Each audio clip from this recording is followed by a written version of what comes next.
Okay, now it's cool.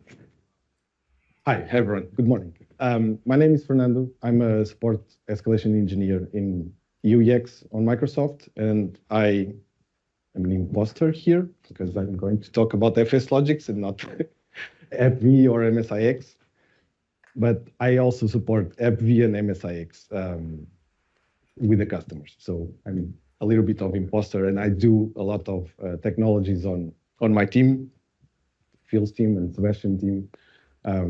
But here I'm just talking about a little bit about the FSLogix, not in depth, but what I see with customers and working with customers, some best practices, because it's difficult for us to have, for example, a documentation about best practices, because each of you customers have their own environment and their own needs. So if we have a documentation with the best practices, there's two things that can happen is maybe you don't fit, your environment don't fit the best practice and you need to spend money, or you are really not interested because it's very strict. So it's better for us to work with you and what you have and case by case help you with the environment that you already have. So the agenda is talking about best practices with the profile container of FSLogix, and then how to troubleshoot from a customer perspective. I will have some examples and a log file and go a little bit in the end. So profile container best practices. The first thing is to understand your environment and what type of storage do you have. That's one of the first big things to think about, because FSLogix can have a very big impact on the storage, because it can tackle the IOPS of the storage, and you may see a not good experience or user experience because it will delay or get some delays on login, and that will have users complain, oh, I take a long time to get to the desktop. So it's good to understand the storage type that you have on your environment. If it's on-prem, I will have some slides a little bit further. And sorry, this is my first time doing a presentation. I'm very nervous. So you're doing well. You're doing thank you. Okay, so so you need to understand also when you start the understanding of your environment, if it scales also correctly, if you are going to have more users coming into that environment, if it will be, if you need to expand the storage or even have a side storage or something like that to accommodate all the load that comes in. So again, there's also one thing to take in consider for the storage and also for the configuration of FSLogix, because we have two types of connections, and I'm sorry if I'm not explaining a lot. I know that some customers here are using FSLogix. They already know a little bit. Maybe others don't know, but FSLogix has two ways to connect to the profile container. One of them is a direct connection to the container that is a VHD on the storage. And the other one is a more high availability configuration that we call the cloud cache. It's not fully needed to be on the cloud, so it can be on-prem, but it's called cloud container because it creates a high availability already. It has two locations.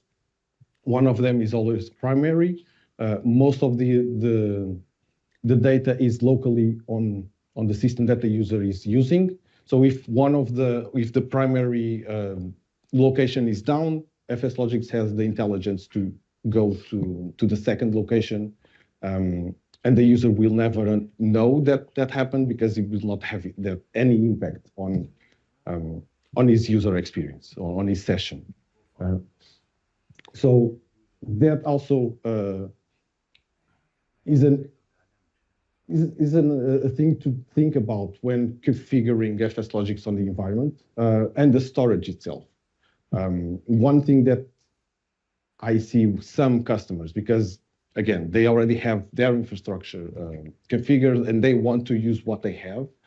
And I see some customers that have a file system cluster, and they already have set it up for their needs, and they think it's a good option to use with FSLogix, for example. It doesn't mean that it doesn't work. From an FSLogix perspective, everything works. There's no problem. The problem is how the cluster functions when something goes wrong. Because FSLogix relies on an SMB connection, and we rely on proper errors. So a share is not accessible or an access denied.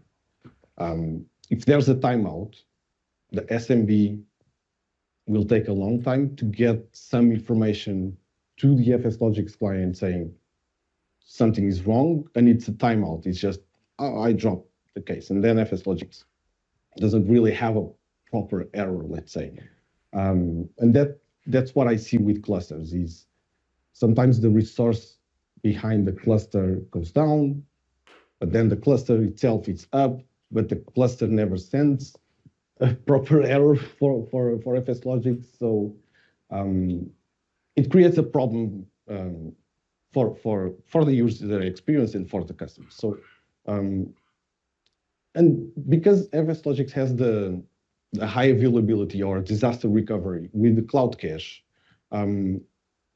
at least on my perspective, it doesn't make much sense to have a cluster for a high availability also, and it creates maybe more point of failures. And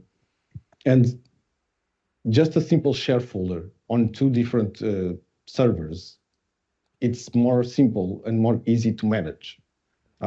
Maybe it can be different for each customer. But again, we are here to help and we are here to work with the customers and find the best solution, the best performance solution also.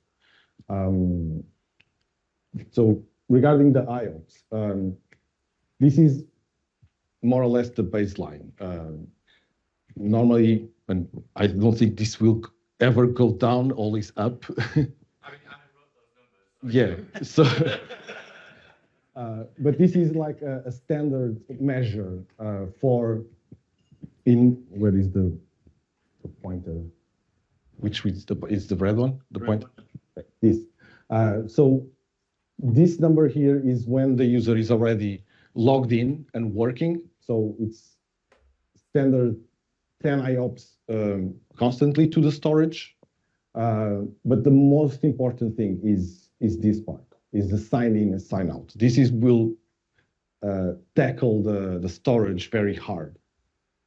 And we see, especially with large customers, that like 8 a.m., 9 a.m., everyone comes in, everyone signs in. And everyone that has FSLogix will just attack the storage. That can create problems. Users can come back saying, today I took like 10 minutes to log in. Then maybe others are 15, 30 minutes, maybe because of this, because the storage cannot handle all of the sign-ins at the same time. And then after that time, everyone can sign in with 2 seconds or a minute. A minute for me, it's already too long, but 20 seconds, 10 seconds, something like that. Because that wave of logins already passed, and the storage can handle everything. So where is the problem? Is it the storage itself? Sometimes it could be even a bottleneck on the network. But we need to investigate. We need to help customers to understand, okay, is it the storage? Maybe there's tweaks on the storage that can help and improve the IOPS for this barrage of logins or even sign-outs. But sign-outs, sometimes users just sign out and go away. Maybe even if it's stuck there a little bit on sign-out, they don't know because they already went away. But the main problem is it could be the sign, because that's where the user is there waiting for their desktop and it never comes back. And they want to work. And again, it can be impactful for the business, because if they need to start work and they take a long time to start their applications and get to the desktop, customers may lose money because they need to be immediately working. There's something important to do right in the morning. And this is the important part of the sign in and sign out. This is also important because if there are a lot of users that use applications that are always writing and deleting and creating files on the profile, because the way they are created, that these 10 IOPS, maybe it's not reasonable. Maybe for that customer, it's 20, because there's an application constantly taxing the VHD and the storage. So on AVD, the best thing is to use the cloud storage. So we have on our documentation different types of storage solutions on Azure, and this is our recommendation. So it also falls into the number of users, because each storage type on Azure has each tier has their own IOPS capability and capacity. So it's always good to go to this list, understand your environment, and see which one is much more suitable for your needs. Regarding the profile itself, I also work a lot with customers that tries to cut off as much as they can from the profile. It's a good idea, but again, as the storage discussion or what I was saying before, customers need to understand what to exclude from the profile. Customers need to understand applications that write to the profile. What type of files? Are they needed for the next session or not? Because there are applications that write a lot of temporary files on the profile, and it's not on the normal folder, like a temp folder. And by default, FSLogix already redirects that folder to a local folder created, so it's discarded on logoff, so it doesn't tax the size of the VHD. But there are applications that have their own folder on the profile that can start growing. So if you do an analysis of applications that you have on your environment, where they write, if they are writing to the profile, if there's a folder that application writes, you can use the redirections XML file that FSLogix has and say, okay, I don't want this folder on the profile.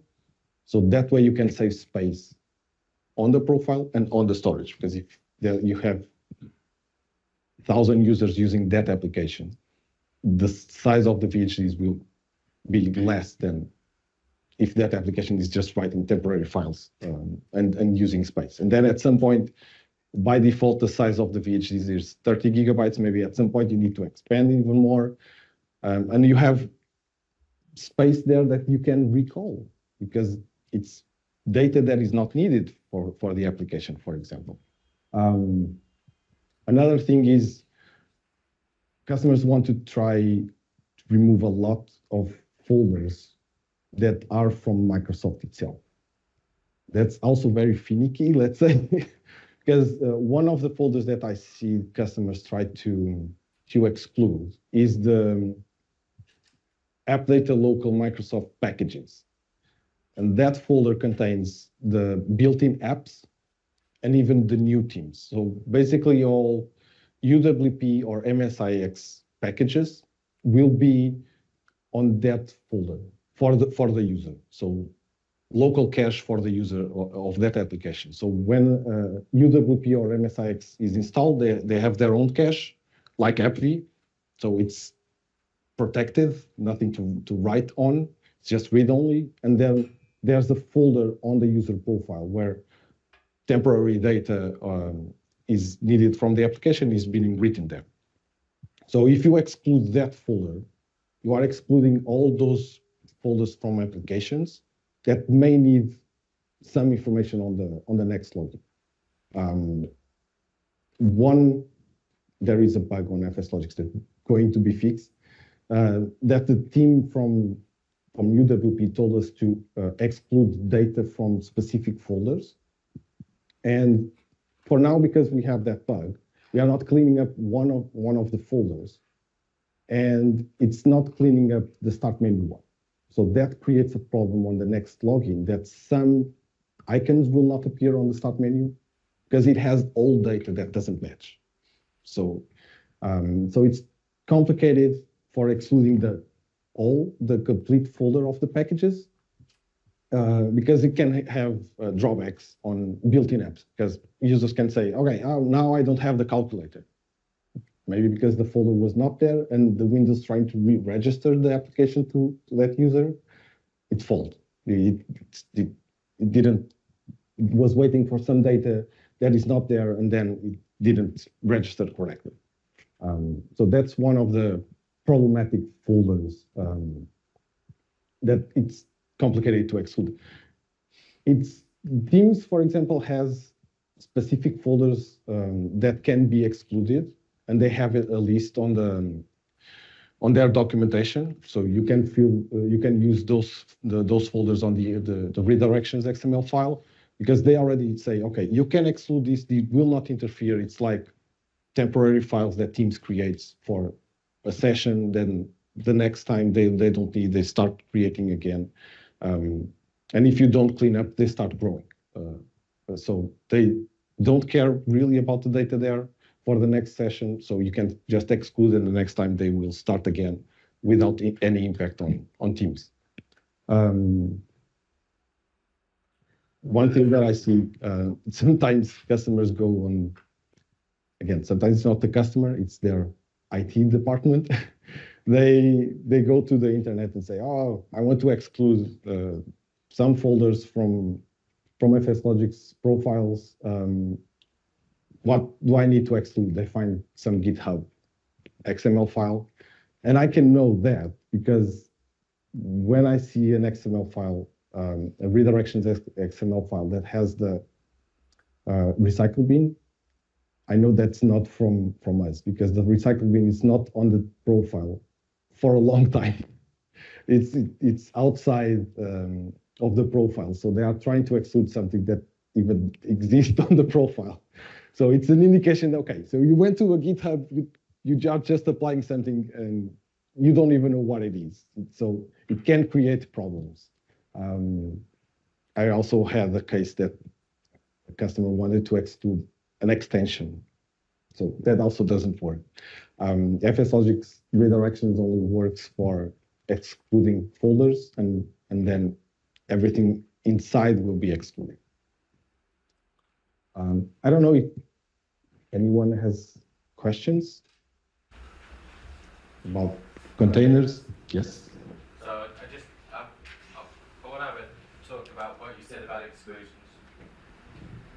So people think that they exclude stuff from the profile and they save loads of space, and that's a really good idea. And they look for .temp files or cache files. And they go, oh, I don't need any of those, I'll exclude all those. And then they phone us whenever all of their applications break. Just because it says temp or cache doesn't mean you can exclude it. Only exclude if you absolutely need to. Because unless you really, really know how that profile works and how that application works, you're in a high danger of breaking your environment. So if possible, no exclusions, just default, and only if you really need to do some exclusions. Exactly. So again, the packages folder, it's one of them that maybe today you can exclude the complete folder. It doesn't affect any built-in app. And at some point, the Windows team may change something and start writing on one of those folders for those applications, and then everything falls apart. As we never know what Windows will do at some point. Okay, now, troubleshooting. I think this is more important. Common issues that we see on the field. Normally, it's configuration that is not well suited. I see customers using, for example, profile container tree. That's a configuration that allows the user to have more than one session in different systems, where the first one is the main one, where there's read-write and everything will be saved, and all the others will be read-only. Everything will be discarded. I ask, why are you using that? Customers don't know, because someone thought it was okay. It's one thing, again, to fully understand the configurations that FSLogix have, and the best one that fits you, because there are scenarios that make sense to have the profile container tree, to have more, allowing the user to have more than one session. But other times, even the customer blocks the access of the users to other machines. So they only have one session. So why complicate? Because again, common issues that we see with Citrix, for example. Citrix sometimes, not just Citrix, I think I saw also on A.V.D. sometimes, but more, more with Citrix. They lose track of the user session. So the user, for example, disconnects the session, and the next time he comes in, is expected to be on the same machine. But Citrix loses track of it and gives a new machine. So if the customer has, again, the profile container tree, so it allows more sessions to happen to the user, and the other ones are only read-only, that new session will be read-only. The other session is still active. So the user doesn't know, because for him, okay, maybe it'd be strange that I left something open, now it's not, but maybe it wasn't important, they don't care. But they don't realize it's a read-only session. They may save something on the desktop, thinking that it will be there, but then the next time it's not there, because it was a read-only session. Another issue that can happen on that scenario is the first session is still open, and they have the second one, and then they disconnect the second one. The first one, the Citrix shuts down. The RW, or the read-write disk, is not merged because there's still another session. And then the Citrix can lose track again. That read-only is still up. The user comes in, another machine, another session, and another read-only. Because the first one is not merged, because the read-only is still open, and creates a snowball of problems. And again, that issue also happens with the normal configuration of FSLogix, because I see customers open, oh, the user cannot log in. It has that error message from FSLogix saying, you can't log in. And we go there and see, okay, the user still has another session. They don't know because Citrix lost track of it. And again, as I said, A.V.D. sometimes also that. I'm just not pointing fingers to vendors because, again, Microsoft has also their flaws sometimes. So, the best way to analyze and diagnose problems is our own logs. FSLogix has their log file. I will show a little bit a complete log file of logging, and I can talk a little bit of every action, more or less, that is there. But best friend for troubleshooting is the FSLogix log. It's what I use every day, try to diagnose everything. But again, that's the entry point to see what errors exist on the log. Sometimes there's no errors on the logs, but there's delays, there's gaps on our log. So that can give us an indication that maybe something's wrong with the system and not FSLogix, that the system is then affecting the steps of FSLogix that needs to configure everything for the user session. And then we move our focus to the normal event logs, and then maybe go deeper and deeper. But again, the first line of troubleshooting is always the FSLogix logs. As I said, our logs are located here. It's just text files, so anyone can open and read. It's open, and we have a specific FSLogix event viewer logs.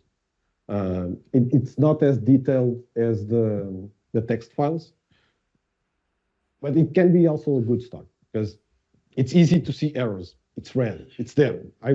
What's there? We see the error message, and then we start digging and trying to understand what is the problem. One thing that appears on the event viewer logs that doesn't appear on the text file is if the user has a session, as I was explaining before on an issue scenario, if the user has a session and he tries to log in on another device or session, and he gets the error, that machine event viewer log will have a line saying that the VHD is still locked on this machine because he reads from a specific file that is alongside the container on the shell. It doesn't appear on the text logs, but it appears on the event viewer.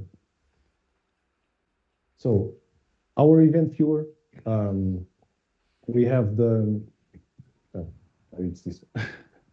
So we have a specific section for FSLogix for the apps. So this is the normal VHD location configuration and normal login and logout operations. And this is specific for the Cloud Cache configuration. So if you have that configured for your environment for the profile containers, there's more information here regarding the providers. So if they are healthy, if one goes down, there will be an information there. And this is an addition to this initial or the top event logs. But again, all of this information here, because maybe you'd like to use the event log, because it's easy maybe to read. We have this. All of this information is here. So we have folder that has a log per component. So anything related to profile container, so logging in, logging off, even if there's the user disconnects the session and comes back, there will be an event there saying that unlock session. There are like 2 or 3 lines saying that the user unlocked the session. And again, Cloud Cache, this type of logs is more detailed here. This one now, we don't care. Because this was problematic, you know.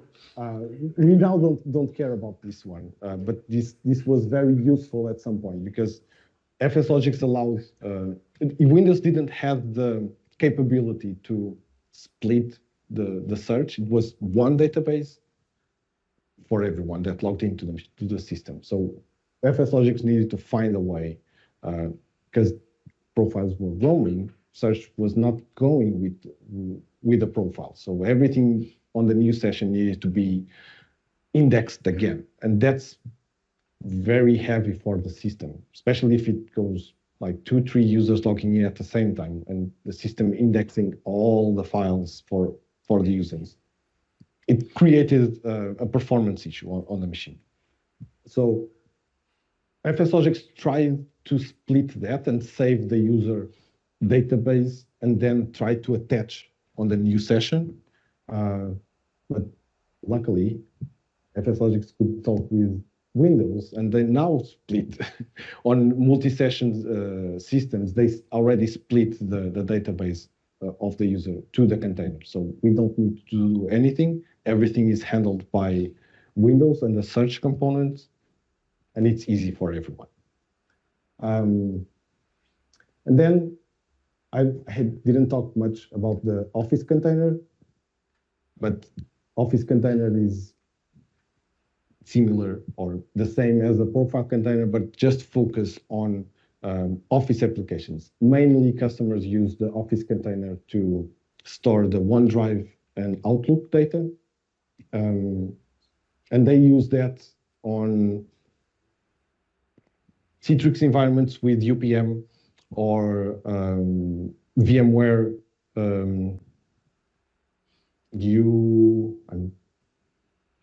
DEM, yes. Sorry, too many acronyms. Or even Ivanti, also another one that is a profile configuration. It's not a roaming profile. As far as I know, I'm not an expert on those technologies, but I work with customers that use those vendors.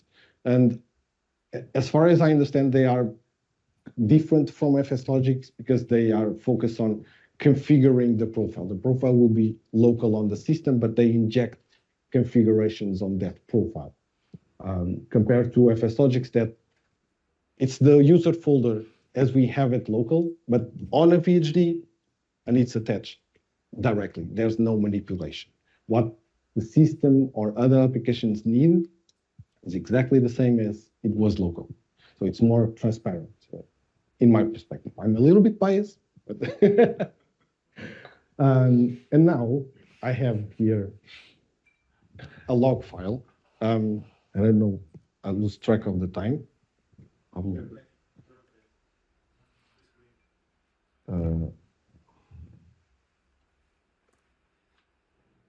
Okay. So I don't know, this is dark. I don't know, can everyone see? Yes, okay.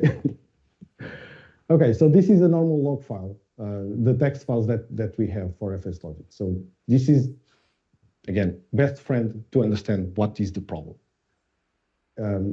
We start with the basic. So we have, going back a little bit, most of the actions that FSLogix does rely on the Windows components. So most things are done by Windows components and not a specific component of FSLogix. So FSLogix gets the information from the Windows login component saying, okay, this user is about to log in. And then we get some information. Don't worry about this because it's my lab. Everyone can save the seed and try to hack it. So, and then we start trying to see if the user is included or excluded from FSLogix. Then we know, okay, it's part of this. So I need to start working on this user. So we start writing some registry keys for that specific user. And see what type of configuration. In this case, I was using the VHD location and I was pointing to this location. We found the configuration, great. Adding stuff again and trying to validate configuration. So we validate everything. So here, for example, if I ask this file from you, I know just from here what configurations you have. Because if it's not found, you also know what is our default, because we write our default. So if you want to change something, you can go here and say, okay, I don't want them to, FSLogix to look the VHD match name using this. I want something more specific. And then you can create a registry key and put your file. So you can read the log and see all the configuration that is available. Again, we check, we try to find the file on the location of the VHD locations, and then we try to mount.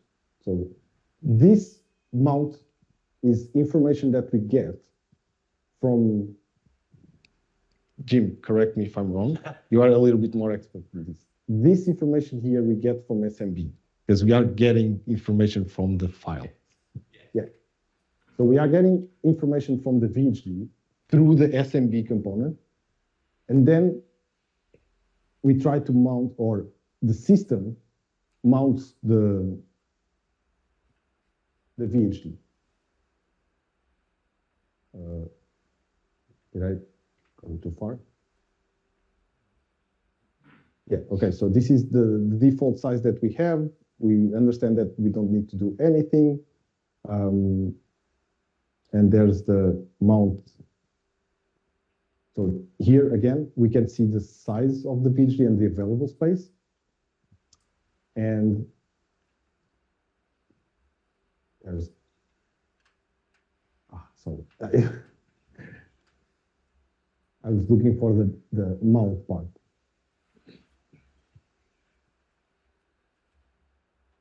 Okay, so but this is the mounting part. Again, the mounting part is done by the system. FSLogix calls the VHD component on the system that is exactly the same as we go to the disk management and go and mount a VHD file manually. The idea behind it, or the actions behind, is exactly the same. So if that component fails to mount, we will log an error there that component sends to us. And then we need to look to investigate from that component perspective what is wrong. Is the component wrong? Is the file wrong? But from our perspective and our logs, there's not much. We have the error. We ask someone to do their action. They fail to do for some reason. We cannot do more. Again, we continue after mounting the VHD in the container. We try to use the redirections XML file. Here, I had it configured, but I didn't have the file. So there's the warning there. So we don't do anything. We just, okay, there's nothing on that location where I'm expected to have a file. There's nothing there. So I just log a warning. This part is our default redirections. So even without the redirections XML file, we already redirect some folders. This is more, and again, I think I need your help because this is very old, even before FSLogix was bought. This is because the FSLogix found that having all of these credentials and certificates running locally on the system is faster than going to the VHD and back. This is our default. For example, I see some redirections XML files from customers that have this included there. So this is not needed to do anything because we redirect locally, and then when the user logs out, anything that was created or manipulated will be copied back to the profile. So the next session, everything is as it was updated on the previous session. Again, so this is for the group policies that there was a change almost a year ago, where the group policies moved from the profile, or the user group policies moved from the profile being stored on the profile, and it was moved to the system. And that started creating some problems, and FSLogix stepped in and found the solution to get that file back into the container so the next time it doesn't cause problems on logout. Again, so more session configurations. I can move this, but this is just configurations of the session for that specific user, where the VHD is, what type of profile type. So if it's profile type 0 or 1, it's there. We can look at the specific configuration for the user. And I'm now thinking about this and think about another configuration that I see some customers, and it can be very helpful, is we have the normal profile configuration. But for example, customers have a lot of users, 100,000 users, something like that. It's not a good idea to have all of those going to the same share, for example. So FSLogix has an option that cannot be configured through group policy. It needs to be manually, or it can be created a GPP, a group policy preference, that is the object specific. So when we have that registry key that is object specific, and then we can get the seed of an AD group where we have, let's say, 50, 100 users there. We get the seeds, we create a registry for that seed under the object specific, and every user on that group will have that FSLogix configuration. So if you have a main configuration for FSLogix, you have it's enabled, you have the redirection, everyone can have the same redirection, but the location where the VHD will be stored is, even if you have that on the main configuration, the one that will be applied to those users, it's what's on the object specific. So you can have different groups, AD groups, with different locations of shares, and each one will go to that one on the same machine. And you have that configuration specific for each one, and it's not a global one. So you can have a global configuration and a specific configuration. Even the redirection, you can have a global one, but you have a specific group that you want to apply a different redirection XML file, and you can put it on that object specific that supersedes the main one.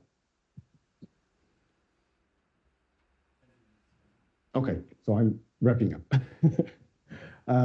Just to speed up the configuration. So this is just configuration of the user. Again, we get a lot of times trying to understand if the user is included. We set up the temp location to the local underscore. This is not a redirection.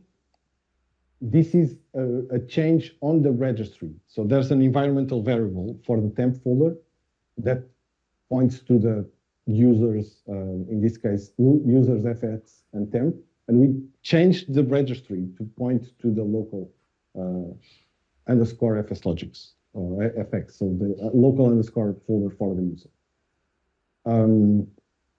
Another checking configurations and installed Apex packages. We export a list of the installed Apex packages. So the next time we more or less force the system to re-register those packages to the user. And we finish. But I'm speeding up because I'm wrapping up. Sorry. There's a lot of information that you can extract from here.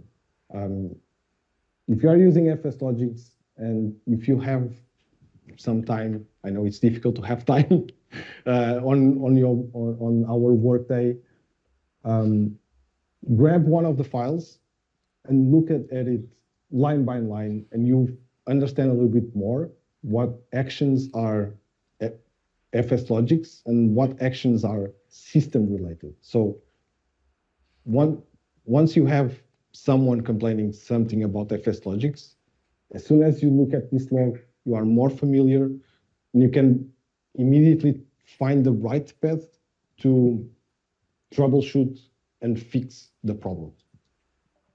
Or you can open a case and talk with me, and I can help you. So, okay, I don't have any questions? Yeah. Can you just clarify how we know we successfully mounted this and worked successfully? Yes, I'm trying to find the log because I'm feeling the pressure. That's why I'm trying to find, okay, load profile time, exactly. So here, this is the load of the VHD. This is the time that it took to do everything else that is behind, okay? After that, there is the start shell, okay? And this also takes some time, but it's more reconfiguring some parts of the shell alongside the windows presenting and configuring the desktop. So again, sometimes can be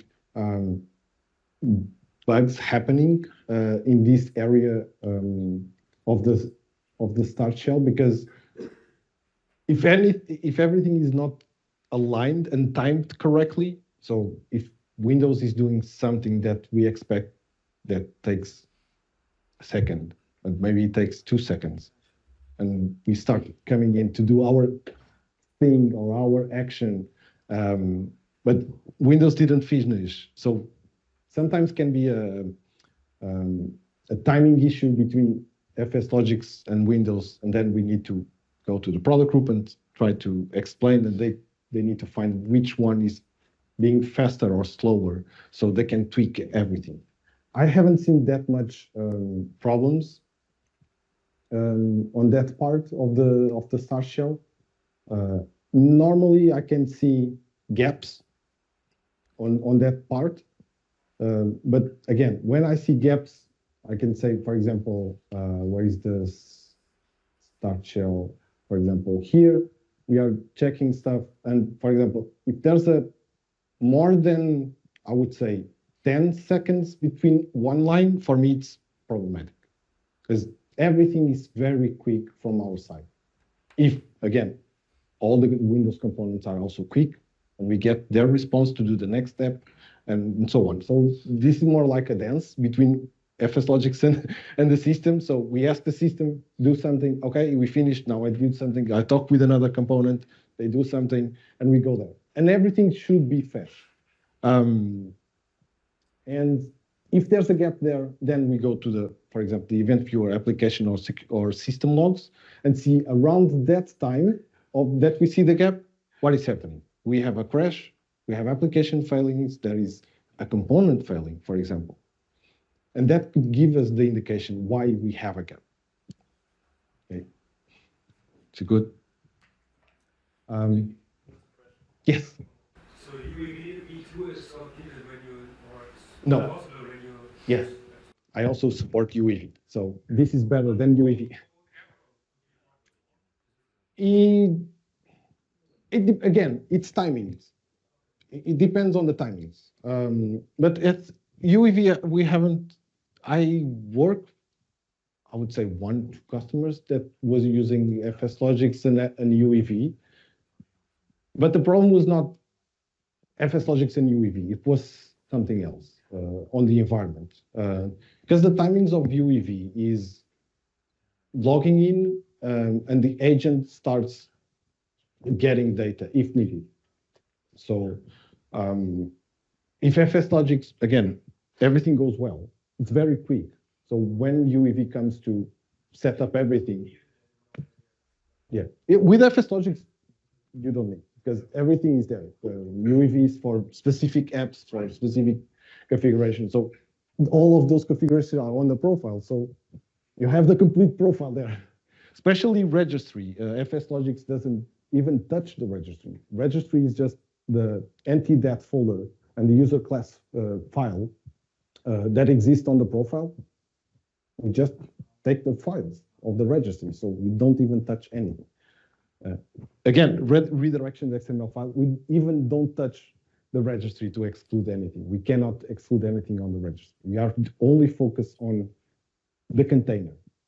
So anything that happens with the profile itself, normally some external component or application is messing up the files. Because again, if you look at a log file of FSLogix, you will see that we always concern about the VHD, the file, the container, where it is, and if the system can mount that. What's inside, the only thing is the redirection, if you touch it. If not, we don't even touch the files.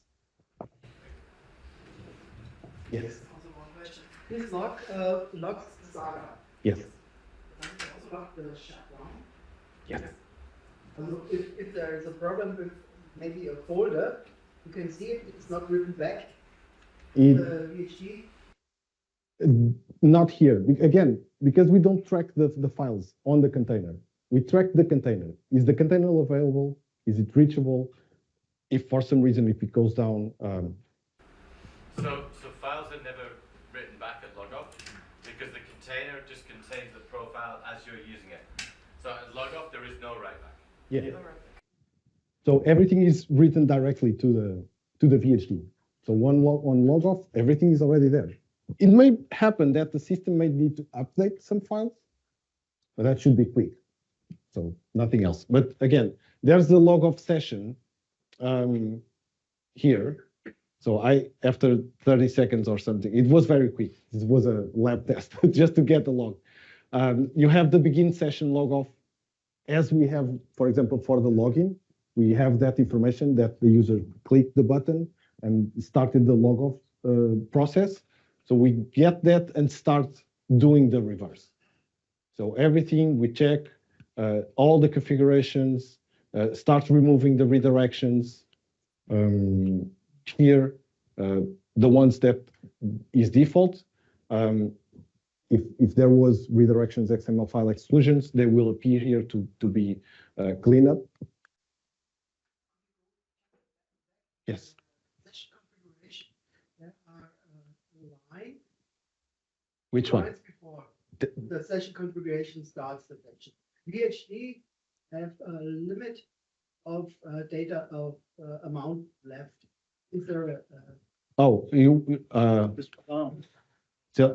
that. Yes. Is there a limit? No, by default, our configuration is the size of the VHD is 30 gigabytes by default. Customers can change that. And I've seen customers even trying to have a VHD with 3 gigabytes. For me, it's insane. Yeah, exactly. I would say a reasonable size, maybe 15 gigabytes. I would say reasonable. But again, going back to what I said, you need to understand your environment because you need to know what applications writes to the profile. Because in most scenarios, maybe 15 gigabytes is okay. But you have, again, an application that it's intensively writing stuff on the profile. So maybe they need more. And that data is needed for the next session, for example. Again, this is our default is 30 gigabytes. It can even be bigger. So you can change a specific registry and say, I want 50, for example. Or even, just to finish, you can start with, for example, 15. And then, okay, it's not enough. You can change the registry to 25.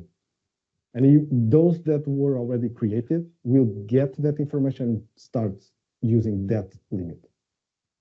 It never can go back. It only forward. This limit can be set for every customer, for every user, or it's global? No, with the object specific, you can do that. So you can have the global one, like 15 gigabytes, and you can have a specific group of users that you want for their container to be 30 or 60 or 100. So you can use the object-specific configuration to tailor that.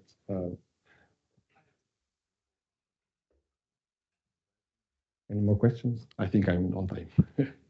Time. In time. Okay.